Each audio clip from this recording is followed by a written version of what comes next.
This story is titled, When I Found Out My Mom and Dad Knew About My Girlfriend Sleeping with Another Man and Took Her Side, I enacted my revenge plan, leaving them all with nothing.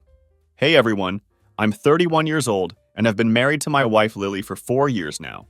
She's 27, and we met back in college when I was finishing my agriculture degree. Lily was studying marketing or something similar. I never paid much attention to the details of her major. I still remember the first time I saw her. It was at this tailgate before the homecoming game.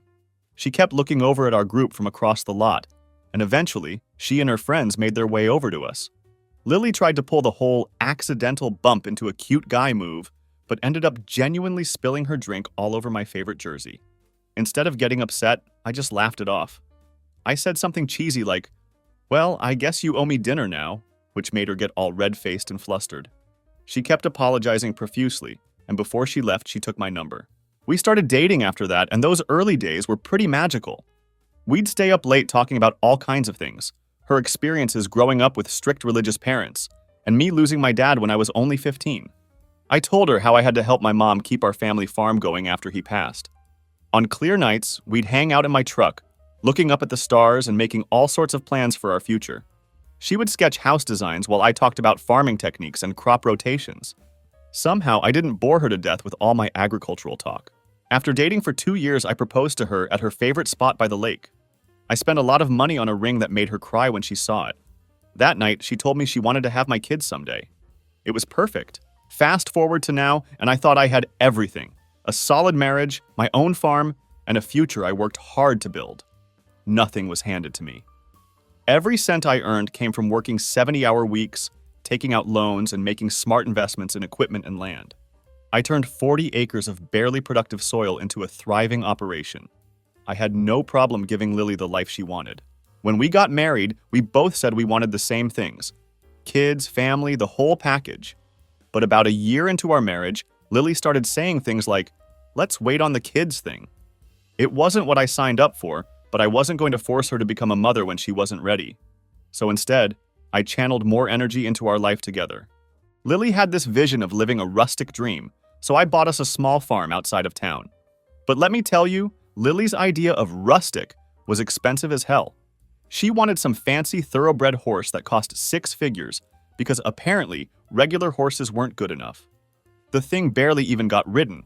It just stood in the pasture looking pretty while I paid $2,000 a month for special feed, vet care, and a trainer.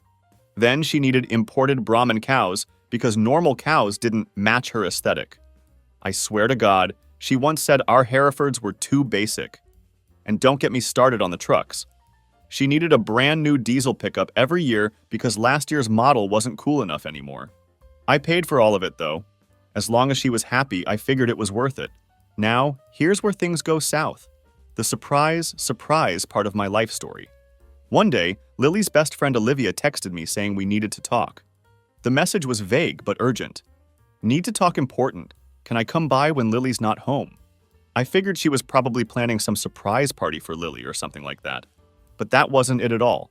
Olivia and I were never particularly close. She's Lily's friend from high school who has always kind of struggled with money. She's the type who's constantly posting about her hustle on social media, but somehow never manages to get ahead financially. She works as a vet tech during the day and bartends weekends at the Rusty Nail, just to keep her crappy one-bedroom apartment. Recently, she'd been dropping hints about wanting to start a small business, some kind of organic pet food venture. She wouldn't shut up about how regular pet food is basically poison and how her special recipes cured her cat's digestive issues. She even asked me a couple months back if I'd ever consider investing in a startup or if I knew people who might. I gave her a non-committal maybe, but didn't think much about it. She wasn't exactly what you'd call a go-getter, more like someone who jumps from $1 million idea to the next without actually doing anything substantial. When Olivia showed up at my place, I noticed right away something was off. For one, she texted when she was 5 minutes away to make absolutely sure Lily was gone. When she came in, she seemed nervous as hell. "You want coffee?" I asked, trying to keep things normal. "Nope, this won't take long," she replied tersely. Then she pulled out this folder and dropped it on my kitchen table, simply saying, "You need to see this." At first, I thought it was her business plan, or maybe some loan application she wanted me to co-sign. But when I opened it, man, inside was basically a documentary of my marriage going down the toilet. Screenshots, photos, videos, hotel receipts, the whole 9 yards. Lily was screwing around with Dr. Ethan Wilson, the town vet. Yeah, that same guy who charged me $5,000 last year when one of our horses got colic. Then had the audacity to send a Christmas card with a picture of his perfect family on it. His wife, Nicole, teaches Sunday school to the little kids at church and runs the annual charity auction. Jesus Christ, was all I could say as I flipped through the pages. There were over 70 pages of evidence in that folder. Olivia had organized it by date with little sticky notes explaining what each thing was. It was scary efficient. The pictures were graphic. I'm not going to go into detail about those. There were timestamps showing them together in hotels when Lily was supposed to be at her mom's helping with the church fundraiser. Security cam footage from our own driveway showing his truck arriving 20 minutes after I left for a 3-day trip to look at a combine in Wyoming. Footage of them coming out together 2 days later, holding hands and kissing by his truck. There were screenshots of hundreds of texts between them going back months. Can't wait till he leaves again. Don't worry, baby, he doesn't suspect a thing. Reading that shit felt like getting kicked in the chest by one of those expensive Brahmin cows she just had to have. According to the dates, this affair had been going on for 8 months. Every time Lily went on a girls' trip, she was with him. Every time I drove to another state to get farm equipment, they'd be at my house, in my bed. The security footage showed his truck at our place overnight at least 11 times while I was away. There was a receipt for a hotel in Nashville from a weekend she told me she was at a girls' spa retreat with Olivia and 2 other friends. Funny thing is, Olivia was actually in the Bahamas that weekend. I remember because she wouldn't shut up about it on social media, posting like 50 beach pictures. So who were these other friends Lily was supposedly with? Nobody, that's who. Just her and Dr. Shithead in a suite I was paying for. And here's where things got even more interesting. She's pregnant. Not with my child, with the vets. I actually took her to the doctor because I was worried something was seriously wrong with her health. Meanwhile, she's sending this guy selfies with captions like, "Your baby is making me sick today," and can't wait to tell him it's his so he'll stop asking for kids. There was a screenshot of their conversation from about 3 weeks ago. Her. I think I'm going to have to tell him soon. Starting to show a little. Him. What are you going to tell him? Her. That it's his, obviously. He's been wanting kids forever. He'll be so excited he won't even do the math. I had to get up and walk outside after reading that part. I stood in the yard for like 10 minutes, just trying not to puke or punch something. The fucking audacity of it all. She was going to pass off another man's child as mine, all while probably still screwing around with its real father.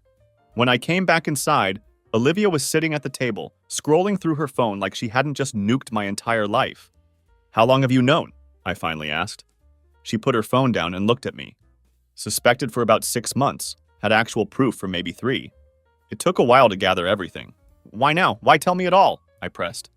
That's when Olivia dropped the real reason she was there. Look, I know this is messed up, she said, not making eye contact.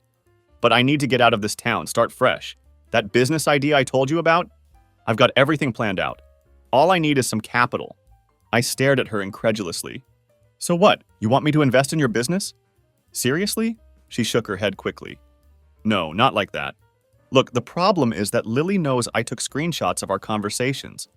She caught me scrolling through her phone at girls' night last month when she was in the bathroom. She was texting him right in front of me and went to pee, forgetting to lock her phone. I took the chance to look through their messages and took pics with my phone. She came back early and saw me, and she went ballistic. Olivia continued. She threatened me, said if I ever told you or anyone else, she'd make sure I regretted it. Said her dad would make sure I never worked in this county again if I showed anyone. She laughed, but it sounded forced. Guess I'm screwed either way, so I figured I'd at least do one decent thing before I leave. Plus, she's been talking shit about me to everyone we know, saying I tried to come on to Ethan, but he rejected me. People are starting to believe her. I didn't know if I believed Olivia's whole story, but the evidence was real enough. The timestamps, the locations, the pictures, it all checked out with times Lily was supposedly elsewhere. When I asked Olivia how she even got all this evidence, she told me she used the help of 2 of her friends. They kept tracking Lily and took months to collect everything they could. According to Olivia, she just wanted to protect herself. So what do you want, a loan? She finally said bluntly. Or an investment, whatever you want to call it. $50,000. I've got a solid business plan. The organic pet food market is growing like crazy. I just need someone to believe in me. Funny thing is, in that moment, I almost respected her hustle. At least she was upfront about what she wanted, unlike some people. Plus, her bringing me this information, whatever her reasons, was saving me from living a lie even longer, from raising another man's kid thinking it was mine, from wasting more years of my life on someone who clearly thought I was a complete idiot. Leave your business plan, I told her. Let me deal with this first, then we'll talk. She nodded, looking relieved. As she left, she turned back and said, "For what it's worth, I always thought you deserved better than her." Yeah, right, like I'd fall for that line, but still, I owed her one, and I always pay my debts. I continued scanning through the file after she left. The more I read, the worse it got. They joked about me. Actual jokes about how clueless I was, how I worked so hard while they played, how convenient it was that I traveled so much for farm stuff.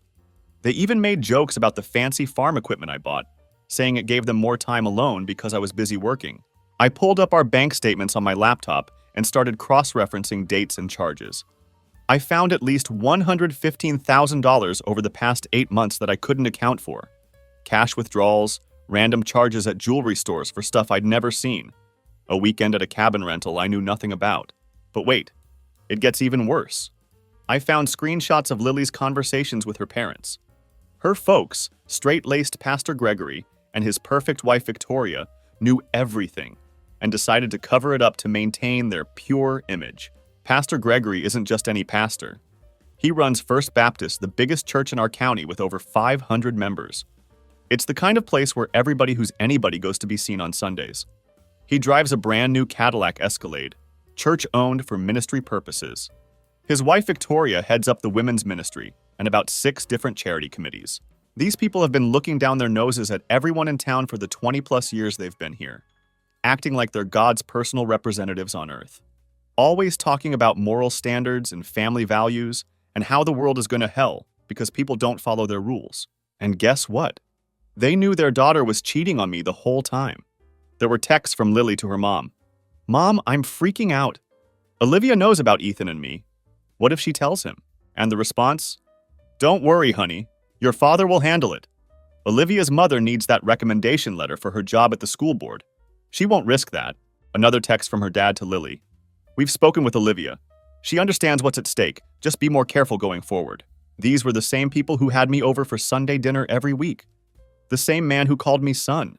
The same woman who constantly asked when we were going to make her a grandmother. All while knowing their daughter was cheating on me and pregnant with another man's child.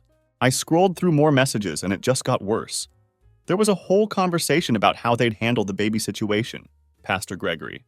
"I've been thinking about your situation. I believe the best course is to let him believe the child is his for now. Later, when things settle with Ethan's situation, we can look at other options. Ethan mentioned relocating his practice, perhaps to the same area.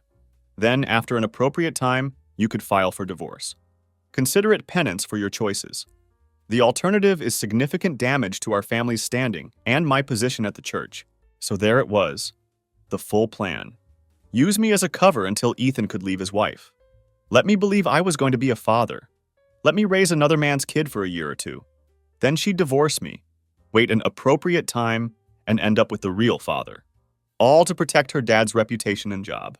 I couldn't believe these were the same people who'd welcomed me into their family, who'd prayed over our marriage at our wedding, who'd given us a family Bible as a wedding gift with a handwritten note about honoring your vows before God. How ironically hypocritical. The more I learned, the more it all made sense. Why Lily's parents were so involved in our lives lately, why they'd stop by unannounced, why they'd call Lily multiple times a day. They weren't being caring in-laws. They were managing their daughter's affair. Every Sunday for 4 years, I sat in those pews listening to Pastor Gregory preach about integrity, honesty, and godly living. I donated money to their building fund, volunteered at their events, and respected them as my spiritual leaders and family. And the whole time, they were playing me for a fool. Not just me, but everyone in the congregation. By the time I finished going through everything, I put all the evidence back in the folder and locked it in my safe. These people thought they were so smart. Well, they were about to learn that farm boys aren't as stupid as they thought. Once I had all the evidence secured, I didn't mess around. The first thing I did was call a divorce lawyer. I hired a guy named Curtis from 3 counties over, so nobody in town would find out yet. I spent about 48 hours just going through my normal routine, acting like nothing was wrong. This was partly to get my thoughts together, but also to watch Lily going about her daily lies. It was like watching a play. And the best part? I played the fool perfectly. I even sat through Sunday dinner at her parents' house the day after finding out. Pastor Gregory said grace, asking God to bless this food and this family. The whole scene was almost funny in its absurdity. Finally, on Monday morning, I made the call. I told Lily I had to check on a field that had some irrigation issues. I drove 40 miles to a Starbucks in the next county and called my lawyer from the parking lot. The first thing Curtis asked was if we had a prenup. We didn't. But the good news for me was that our state doesn't do community property, which means Lily would only get what she could prove she contributed to. And since she spent more than she ever earned with her failed online boutiques, that wasn't much. Plus, the farm was bought by me, which is protected in divorce. So she'd be left with no house, no land, no money, just a pile of debt and a baby that wasn't mine. With infidelity this well documented, Curtis told me, and the pregnancy being provably not yours, we're in an excellent position. The court doesn't look kindly on this kind of deception. Curtis walked me through the whole divorce process: filing, temporary orders, discovery, potential settlement. He instructed me to start gathering financial records, account statements, property deeds, anything showing what I owned before marriage and what was acquired during our time together. I printed bank statements showing withdrawals that matched up with hotel reservations. I even had recordings of her phone calls, all perfectly legal in our one-party consent state. My lawyer was practically high-fiving me over the phone. He said with this much proof, Lily wouldn't get a cent beyond what the law says she has to. In fact, he told me given the circumstances, we might be able to go after her for fraud. The deliberate misrepresentation of the paternity issue alone could constitute legal fraud, not to mention the misappropriation of marital funds to finance the affair. So she wanted freedom? She could have it, without my bank account funding it. While my lawyer got the paperwork going, I quietly moved most of our liquid assets into accounts only I could access. Not all of it, but I made sure that if Lily suddenly decided to clean out our joint accounts, she wouldn't get much. Then I called a real estate agent to value the house and farm. I went with a guy named Rick, who specialized in agricultural properties. He came out, did a walkthrough, checked out the operation, and gave me a number that was about 30% higher than I expected. Apparently, land values in our area had shot up in the last year due to some commercial development nearby. The property was all ready to sell the second the divorce went through. By the time Lily figured out what was happening, I'd be long gone. I also started looking at places about 500 miles away. I found a nice cattle operation in Montana that was going for less than what my place would sell for. Better water rights, more acreage, newer house. I put a few feelers out, made some calls. Nothing definite yet, but good to have options. The worst part during this time was when Lily started dropping hints about the pregnancy. She began turning down wine at dinner, making comments about feeling nauseous in the morning, buying saltine crackers, all this theater for my benefit. She was laying the groundwork to tell me I was going to be a dad. One night, she cuddled up to me on the couch and started talking about our future. How maybe it was time to revisit the kids' conversation. I just sat there nodding, saying all the right things, while feeling absolutely nothing inside. Maintaining the act was exhausting, but also oddly satisfying. Every time I caught her in a lie, every fake smile I returned, every knowing nod at her bullshit stories, it all just reinforced that I was doing the right thing, that these people deserved what was coming to them. Curtis called with updates every few days.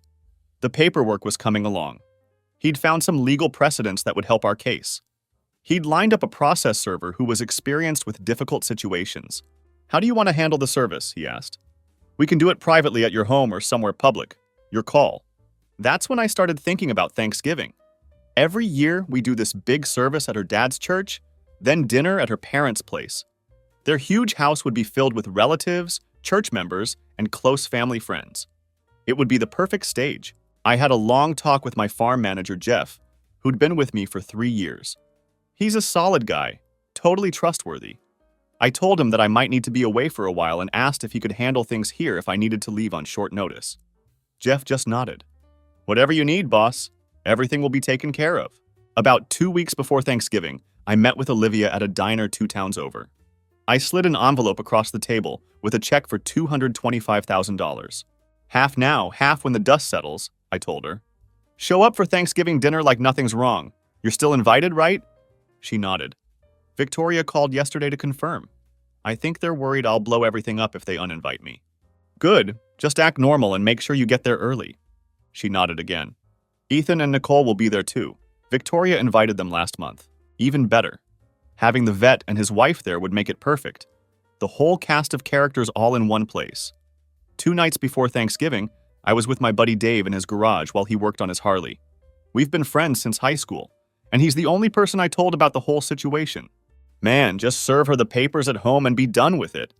All this isn't necessary, he said, tightening a bolt on his bike. It's not about drama, I told him, leaning against his workbench. It's about consequences. These people think they can do whatever they want and just walk away clean. Well, not this time. Dave just shook his head. Your funeral, man. Just don't expect me to help you hide the bodies. I laughed. No bodies, just well-deserved public humiliation. As I drove home that night, I felt calmer than I had in weeks. Everything was in place. The papers were ready. The server was booked. In less than 48 hours, Lily and her family would learn that their perfect little plan had a major flaw. They'd forgotten who they were dealing with. I'm not some city boy who'd curl up and cry when things got tough. I grew up watching crops fail, animals die, equipment break down at the worst possible time. When shit happens on a farm, you don't whine about it. You clean it up and move on. And that's exactly what I was going to do. Now for the fun part, Thanksgiving. This wasn't just any Thanksgiving. In our town at First Baptist, it's practically a second Christmas. Pastor Gregory does this big harvest service in the morning, complete with the church decorated with hay bales, corn stalks, and all the seasonal trimmings. Everyone who's anyone shows up. Then the inner circle gets invited back to the pastor's house for dinner. We're talking 30 to 40 people crammed into their dining room and living room. Victoria spends a week cooking and baking, though most of it is actually catered from this upscale place in the city, and she just pretends she made it all. Church elders, big donors, family members, and a few special guests who they're trying to impress or recruit for something. They're all there. Every year, it's the same routine. We show up early to help set up, which really means me hauling chairs and tables, while Lily and her mom gossip in the kitchen. Pastor Gregory makes a big show of carving the turkey himself, then gives this long-ass blessing that's basically a second sermon. 3 days before Thanksgiving, I confirmed everything with Curtis.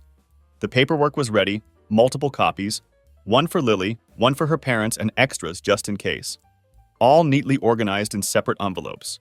The process server, a guy named Derek, was booked for 2 p.m., right when dinner would be starting. Next, I called Olivia to make sure she was still on board. Everyone's still expecting me there, she confirmed. Victoria called yesterday to finalize numbers. Said to be there at 1:30. Perfect, just act normal and make sure your phone is charged. Why? Are you going to need me to do something? No, but you'll want to record what happens. Trust me. The day before Thanksgiving, Lily was running around like crazy getting stuff ready. She was baking pies that we'd pretend she made from scratch. They were actually from the bakery in town, just transferred to her own pie plates. Can you pick up my dress from the dry cleaner? She asked, not even looking up from her task. And we need to leave by 8 tomorrow to help Mom set up. No problem, I said, taking the ticket. Anything else we need? She thought for a minute. Maybe some flowers for the centerpiece. Mom always loves when we bring flowers. Sure thing. I headed into town, picked up her dress, and then stopped by the florist. I ordered the most expensive arrangement they had. When the florist asked if I wanted to include a message, I just smiled. No message. The flowers will speak for themselves. That night I packed a small overnight bag and hid it in my truck, just enough clothes for a few days and some cash. I'd already booked a room at a motel about 60 miles away. I could hardly sleep that night. I felt like a kid on Christmas Eve, except instead of presents, I was waiting to deliver a nuclear bomb to my cheating wife and her hypocrite family. Thanksgiving morning, I woke up early and put on my best suit, the one I saved for weddings and funerals. It seemed appropriate for the occasion. Lily spent an extra hour on her hair and makeup and put on that new dress, tight enough to show off the barely there baby bump she thought I hadn't noticed yet. The service at church was the same as every year. A packed house had to be 600 people crammed in there. Pastor Gregory gave his sermon about gratitude and family, looking right at me several times as he talked about the bonds that tie us together and the sacred trust between husband and wife. I had to bite the inside of my cheek to keep from laughing. God sees our hearts, he thundered from the pulpit.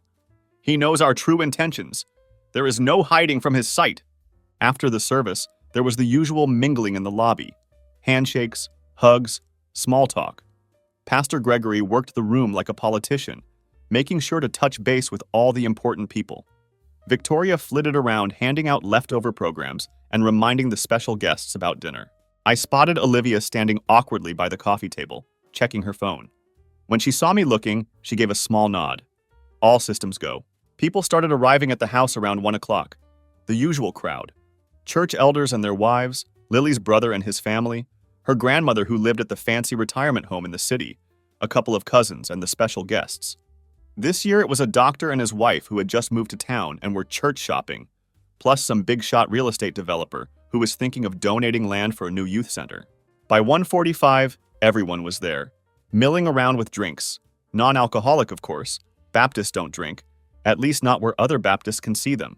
I kept an eye on the door and my phone, waiting for the text from Derek. At 1:55, my phone buzzed. In position, 5 minutes. I took a deep breath and started guiding people toward their seats. Pastor Gregory wants to get started, I announced. Everyone find your name cards, please. Lily sat down next to me. She seemed nervous, and I realized she was probably planning to make her pregnancy announcement during dinner. The timing couldn't have been more perfect. Her dad stood at the head of the table. Before we begin this wonderful meal, I'd like to say a few words of thanks. Right on cue, the doorbell rang. Victoria started to get up. I'll get it. No. Pastor Gregory waved her down. You sit. I'm sure it's just a late arrival. He headed for the door, still wearing his carving apron. I could hear him say, I'm sorry, we're in the middle of a family dinner. Then Derek responded, clear and professional, I'm looking for Lily Mitchell. There was a pause. Then Pastor Gregory called out, his voice strained. Lily, there's someone here for you! The room went quiet. All eyes on Lily as she stood up, confused. She walked to the door, where her father stood with a stone face and Derek holding several envelopes. These are for you. He handed her the largest envelope. And these are for Gregory and Victoria Johnson. He handed 2 more to Pastor Gregory, who took them automatically. You've been served. Have a nice day, Derek said, and departed. Lily stood there frozen. Pastor Gregory looked like he'd seen a ghost. I just leaned back and watched as she opened the envelope. The whole room went dead silent as she saw the first page, then looked at me. I just stared back, calm as could be.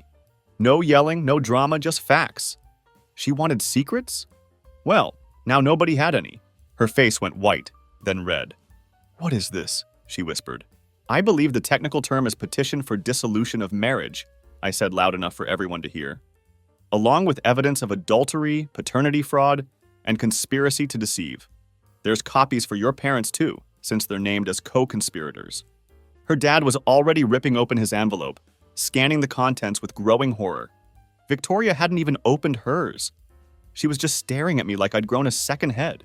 I stood up slowly, making sure I had everyone's attention. Then I pulled out my phone and pulled up one of the videos. It showed Lily and Ethan leaving a hotel, kissing in the parking lot. The timestamp was crystal clear. 2 months ago, when she was supposedly at a marketing conference in Cincinnati. I've got about 6 hours of this stuff, I said, turning the phone so everyone could see. Plus the texts, bank records, and of course the paternity test I'll be requesting for that baby she's carrying. Spoiler alert, it's not mine. That's when Nicole, Ethan's wife, stood up fast. Her face had drained of all color. What baby? What is he talking about? Ethan? Her voice was shaking. Ethan looked like he might throw up. I can explain, he started. Explain what? I asked, still maintaining my calm. Explain how you've been sleeping with my wife. How you're the father of her baby. How her parents helped cover it all up. Pastor Gregory finally spoke up, his voice trembling with rage. This is outrageous! How dare you come into my home and make these accusations? I laughed. Actually laughed out loud. Accusations? You've already got the proof in your hands, Pastor. Page 12 has the text messages where you told Lily to be more careful and discussed how to handle the pregnancy. Pretty detailed for accusations, don't you think? The look on his face was worth every penny I'd spent on this. Lily was flipping through the papers, her hands shaking. Where did you get all this? How did you... Then she saw Olivia, who was calmly recording everything on her phone. You did this. Olivia just shrugged. Guess your dad's threats didn't work as well as you thought. Nicole had grabbed Ethan's envelope and was reading through it. She started crying, her voice breaking as she confronted him. 6 months? You've been doing this for 6 months? She looked up at Lily, who couldn't even look at her.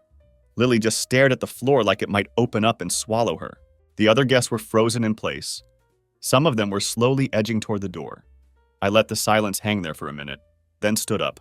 "Happy Thanksgiving, everyone," I said. "Lily, I'd say I hope the kid's healthy, but I'd be lying. And for the rest of you, maybe next time don't cover up someone else's mess. Especially you, Pastor. Isn't lying a sin in your book?" Then I just walked out. Didn't look back. Didn't need to. I could hear the chaos starting. Nicole screaming at Ethan, Pastor Gregory trying to restore order, Victoria crying, someone knocking over a chair. I just kept walking to my truck. By the time I hit the highway, my phone was blowing up. Texts from Lily. "How could you do this? We need to talk. Please come back."